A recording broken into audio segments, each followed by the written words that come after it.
शादी के जोड़े में पेपर। नमस्कार, मुझे अपने पापा को मनोविज्ञान डॉक्टर को दिखाना है। क्या आप बता सकती हैं वो कहाँ मिलेंगे? जी, ऊपर रूम नंबर 14 में डॉक्टर रिंकी शर्मा का केबिन है।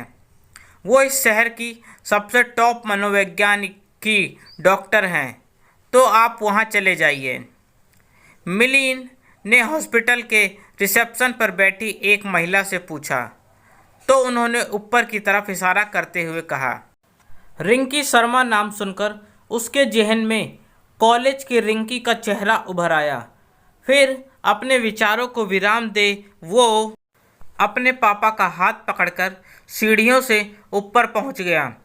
वहां अंदर एक पेशेंट था, एक दो बाहर बैठे थे, तो वो वहीं पड़ी बेंच पर अपने पापा को बैठा वो खुद इधर उधर टहलने लगा। अचानक उसकी नज़र उस कमरे की साइड खिड़की पर चली गई, जहां से अंदर बैठी डॉक्टर साहब दिख रही थी। एक बारकी को तो उसे अपनी आंखों पर विश्वास ही नहीं हुआ। ये तो वही स्कूल कॉलेज की टॉपर, उसकी क्लासमेट रिंकी शर्मा थी, जिसका वो हमेशा टॉप करने पर मजाक बनाता था, ये बोलकर कि आखिर तुम्हें करना क्या है टॉप आकर? करना तो तुम्हें वही रोटी चौका है, तो क्यों पढ़ाई करने में इतनी जान जलाती हो? तुम लड़कियां हर क्लास में पास हो जाओ, बस तुम्हारी शादी के लिए यही काफ़ी है। ये सुनकर रिंकी हमेशा गुस्से में आग बबूला हो उसे अपनी पढ़ाई पर ध्यान देने को बोलती और उसे खुद से आगे बढ़ने का चैलेंज देकर आगे बढ़ जाती। यूँ तो पढ़ाई में वो भी कम ना था, क्योंकि अगर रिंकी प्रथम आती तो दूसरे स्थान पर हमेशा वही रहता था।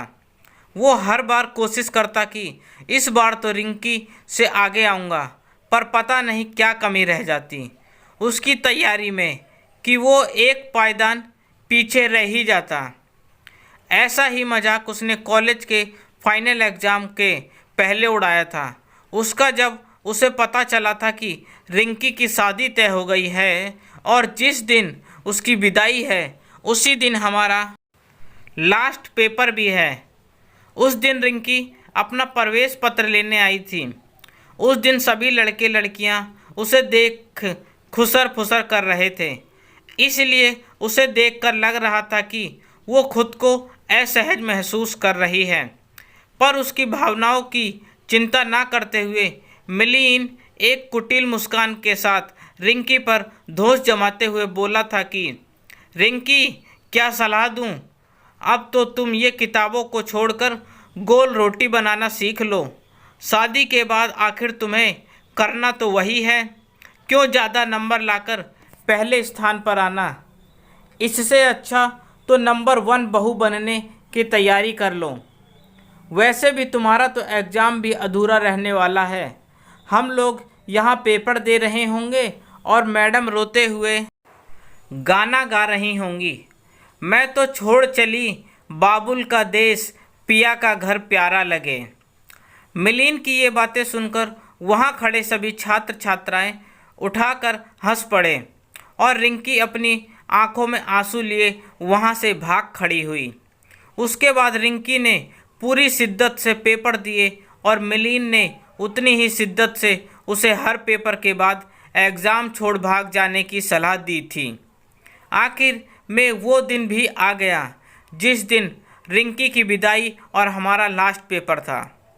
मिलीन के साथ ज़्यादातर लड़कों का मानना था कि आज तो रिंकी नहीं आएगी, पर रिंकी आई लाल जोड़े में, भर भर हाथ चूड़ी, सुर्ख लाल होंठ और सिंदूर, मांग बहुत ही खूबसूरत लग रही थी। वो उसे वहाँ देख हम लड़कों के साथ कुछ पुरुष टीचर भी अचंभित थे, पर रिंकी बिना किसी की परवाह करे अपना पेपर देकर वहाँ से चली गई।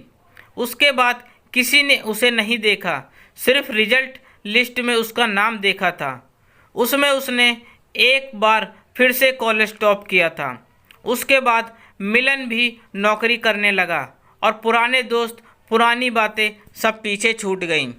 और आज यूं अचानक रिंकी को यहाँ देखकर मिलिंद अपनी ही नज़रों में गिरा जा रहा था और ये सोचकर परेशान हो रहा था कि आखिर वो उस लड़की से नज़रें कैसे मिलाएगा जिसे वो हमेशा नीचा दिखाता रहता था।